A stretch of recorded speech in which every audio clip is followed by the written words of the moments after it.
اس کو اللہ تبارک و تعالی نے حضور نبی کریم صلی اللہ علیہ وسلم کے زمانے میں اہل مکہ پر، قریش پر احسان کے طور پر جتلوایا ہے، جو آخری سپارے میں چھوٹی سی صورت ہے سورہ قریش، اس کے اندر اللہ تبارک و تعالی نے ان کو یہ احسان جتلوایا ہے قریش کو کہ الذی اطعمہم من جوع وآمنہم من خوف، کہ جب ساری دنیا بھوک مرتی تھی، تمہارے تجارت کے سفر کامیاب اور محفوظ تھے، اللہ نے تمہیں کھانے کا انتظام کر دیا تمہارے لیے۔ جب ساری دنیا بد امنی کا شکار تھی، اللہ پاک نے تمہیں امن دیا۔ علماء نے اس سے یہ مسئلہ نکالا ہے کہ جو بھی وقت کی حکومت ہو، اس حکومت کے سب سے بنیادی کام دو ہونے چاہیے۔ نمبر ایک، لوگوں کو معاش اور روزگار دینا، اور نمبر دو، لوگوں کی جان مال عزت آبرو کی حفاظت کرنا۔ یہ دو کام ہر حکومت کا بنیادی فرض ہے کہ جو بھی اس ملک کے باشندے ہیں ان میں سے ان کو روزگار دینا، ان کو معاش دینا، ملک کی معیشت کو مضبوط کرنا تاکہ لوگ معاشی طور پر مستحکم ہوں۔ کوئی بندہ بیچارہ رزق کے لیے در بدر کی ٹھوکریں نہ کھائے، رزق کے لیے ذلیل نہ ہوتا پھرے۔ یہ حکومت کا فرض ہے کہ وہ عوام الناس کے لیے رزق کا ایسے ذرائع پیدا کرے، معاش کے ایسے اسباب پیدا کرے کہ لوگ سکون کے ساتھ اپنے روزی کے معاملے میں مطمئن ہوں۔ اور نمبر دو، لوگ جو اس ملک کے باشندے ہیں ان کی جان کی حفاظت، ان کے مال کی حفاظت، ان کی عزت کی حفاظت، یہ حکومت کی ذمہ داری ہے اور یہ حکومت نے فری میں کرنا ہے۔ اس لیے یہاں احسان کے طور پر ان کو جتلایا گیا کہ تمہارے ان آباء و اجداد، یعنی شروع ہوا تھا حضرت ہاشم سے، اس کے بعد ان کے بیٹے بنے عبد المطلب، پھر ان کے بیٹے ہوئے عبداللہ، پھر ان کے بیٹے ہیں محمد کریم صلی اللہ علیہ وسلم۔ یہ احسان جتلایا جا رہا ہے محمد کریم صلی اللہ علیہ وسلم کی 40 سال عمر مکمل ہونے کے بعد اہل مکہ کو، کہ تم سمجھتے نہیں ہو ان کا احسان، کہ اللہ کا کتنا بڑا تم پر احسان ہے کہ اللہ نے تمہیں امن بھی دیا ہوا ہے اور اللہ نے تمہیں روزگار و معاش بھی دیا ہوا ہے۔ تو ان دونوں کے لیے یوں گویا کہ اللہ تبارک و تعالی نے یہ انتظام فرمایا۔ یہ جو ہاشم ہیں یہ سفر میں تھے، مدینہ طیبہ کے اندر تھے، تو وہاں انہوں نے ایک شادی کی، سلمہ نامی عورت سے لکھا ہے، اور وہ عورت بیوہ تھی، اس کے 2 بچے پہلے سے تھے۔ اس عورت سے شادی کی، کچھ دن مدینہ طیبہ میں رہے، اس کے بعد یہ وہاں سے آگے شام کی طرف، غزہ کی طرف، انقرہ کی طرف اسی تجارتی سفر میں چلے گئے قافلہ لے کر۔ اب وہ بیوی ان کی یہاں ہے مدینہ طیبہ اپنے ماں باپ کے پاس۔ اللہ کا کرنا یہ اسی سفر میں غزہ میں ہی فوت ہو گئے اور وہیں مدفون ہیں یہ ہاشم لوگ، آج بھی ان کی قبر وہاں ہے۔ یہ ادھر مدفون ہو گئے، ادھر پیچھے جو بیوی تھی اللہ نے اس کو بیٹا دیا، اس بیٹا وہاں بیٹا ہوا ان کا، تو قدرتی پیدائشی طور پر پیدا ہوتے ہی اس کے سر پر ایک بال سفید تھا، پیدائشی طور پر، تو اس کا نام رکھا شیبۃ الحمد۔ شیبہ کہتے ہیں سفید بالوں کو بڑھاپے میں، شیبۃ الحمد یہ اس کا نام رکھا اس بچے کا۔ کچھ سال گزرے تو ان کا خاندان پیچھے جو ہاشم کا تھا وہ تو مکے میں تھا، تو یہاں سے مطلب نامی وہ اس بچے کا چچا بنتا تھا، ہاشم کا بھائی بنتا تھا، وہ یہاں سے گیا کہ میں اپنے بھتیجے کو مل بھی آؤں اور وہاں سے اس کو لے بھی آؤں، وہ یتیم ہو گیا ہے مدینہ طیبہ میں، عورت تو بیوہ ہوگی دوبارہ، وہ تو پھر اپنے خاندان میں۔ تو یہ گئے وہاں سے اس بچے کو ساتھ لیا، یتیم کو، اپنے بھتیجے کو، مکہ مکرمہ کی طرف آ گئے۔ اب جب کسی نے پوچھا کہ یہ کون ہے تیرے ساتھ اونٹ پر، دوسرا جو بچہ تو نے بٹھایا ہوا ہے، تو اس نے کہہ دیا کہ یہ میرا غلام ہے۔ غلام کو عربی میں عبد کہتے ہیں، ان کا اپنا نام مطلب تھا، اس بچے کو اپنا عبد بتلا دیا غلام، تو اب اس بچے کا نام پڑ گیا عبد المطلب۔ حالانکہ اصل میں اس کا نام کیا تھا رکھا ہوا؟ شیبۃ الحم، لیکن اب اس کا نام بن گیا عبد المطلب، مطلب کا غلام، چونکہ مطلب ان کو لے کے آ رہے تھے چچا، اور اس نے کہہ دیا کہ یہ میرا غلام ہے، تو اس بنا پر اس کا نام بن گیا عبد المطلب۔ اور یہ عبد المطلب ہیں جو نبی پاک صلی اللہ علیہ وسلم کے دادا ہیں، حضور صلی اللہ علیہ وسلم کے دادا یہ ہیں۔ عجیب سی بات ہے،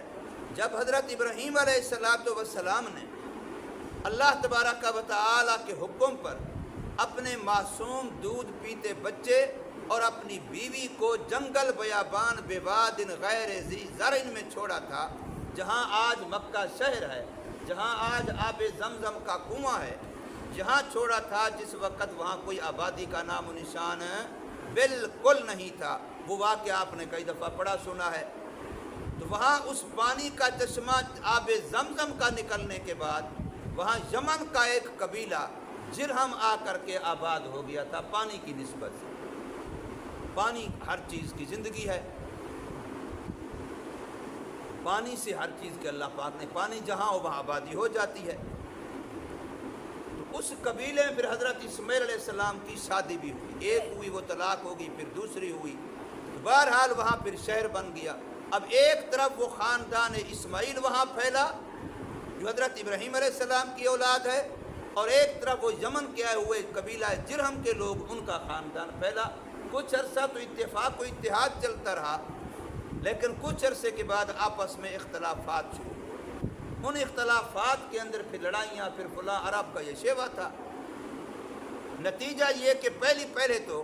اسماعیل علیہ السلام کی اولاد کو جرہم والوں نے مکہ سے نکال دیا تھا، یہ قرب و جوار میں آباد ہو گئے تھے، مکہ میں ان کو نہیں رہنے دیا تھا، وہ غالب آ گئے۔ لیکن بعد میں جس وقت ان کا ظلم بڑھا جرہم والوں کا، تو قرب و جوار والے جو عرب قبائل تھے انہوں نے ان پر حملہ کیا، اور ان کے حملہ کرنے سے یہ جرہم والے مکہ چھوڑنے پر مجبور ہو گئے۔ لیکن انہوں نے ایک سازش کی جاتے ہوئے کہ جتنا ان کا مال و دولت اس وقت سونا چاندی میں ہوا کرتا تھا، اس کو اکٹھا کیا، آب زمزم والے کنویں میں ڈالا، اور اوپر سے کنویں کو ایسے بند کیا کہ کسی کو پتہ ہی نہ چلے کہ کنواں تھا کہاں۔ بالکل زمین کو ایسی شکل بنا دی کسی کو پتہ نہ چلے۔ اس زمانے سے لے کر کے حضرت عبد المطلب کے زمانے تک یہ آب زمزم کا کنواں بالکل بند رہا، اور بڑا لمبا عرصہ ہے یہ ہزاروں سال بنتے ہیں، سینکڑوں سال بنتے ہیں۔ اسماعیل علیہ السلام کے بعد کے زمانے سے لے کر کے یہ حضرت عبد المطلب کے زمانے تک یہ کنواں بالکل بند رہا، کوئی نام و نشان بھی نہیں ہے۔ اللہ پاک نے کچھ رویائے صالحہ حضرت عبد المطلب کو ایسی دکھائیں جس سے پتہ چلا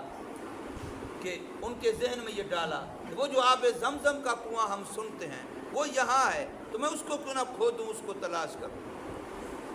انہوں نے وہ کنواں کھودا اور ساتھ یہ منت مان لی کہ اے اللہ، اگر تو مجھے 10 بیٹے دے اور یہ کنویں والی نعمت مجھے دے دے تو میں ایک بیٹا تیرے نام پہ ذبح کروں۔ حرم یہ چلتا تھا، جیسے ہم جانور ذبح کرتے ہیں اللہ کے نام پر، وہ اولاد کے ذبح کرنے کا کہ میں تیرے نام پہ ایک بیٹا ذبح کروں گا، مجھے تو 10 بیٹے دے۔ ایک شرط یہ ہے، دوسری شرط یہ ہے منت کی کہ وہ آب زمزم کا کنواں مجھے مل جائے۔ خیر وہ آب زمزم کا کنواں مل گیا، اس کو کھودا، یہاں کھودا وہاں کھودا، کچھ اللہ نے لکھا ہے حدیث کی کتاب میں، سیرت کتاب میں، کہ رویا صالحہ سے اللہ نے کچھ علامتیں بتلائیں کہ یہاں یہاں ہے، یہاں کھودو۔ بہرحال وہ کنواں مل گیا، 10 بیٹے بھی اللہ نے دے دیے۔ تو اب جس وقت 10 بیٹے مل گئے تو ایک موقع ایسا آیا کہ انہوں نے اپنی منت یاد آئی، تو انہوں نے اپنے بیٹوں میں قرہ اندازی کی، مشورہ کیا کہ میں نے ایک بیٹا اللہ کے نام پہ ذبح کرنا ہے، ان 10 میں سے کس کو ذبح کروں؟ تو قرہ ڈالا گیا، تو 3 دفعہ قرہ ڈالا گیا، تینوں دفعہ نام عبداللہ کا نکلا جو حضور صلی اللہ علیہ وسلم کے والد، تینوں دفعہ انہی کا نام نکلا۔ لیکن وہ حسین بھی تھے، جمیل بھی تھے، آخر نور نبوت ان کی پیشانی میں تھا، پیارے بھی تھے۔ تو لوگوں کے مشورے سے بھی کہ بھی بیٹا ذبح کرنے کے بجائے اس کی جگہ تم اور کوئی مال صدقہ کرو،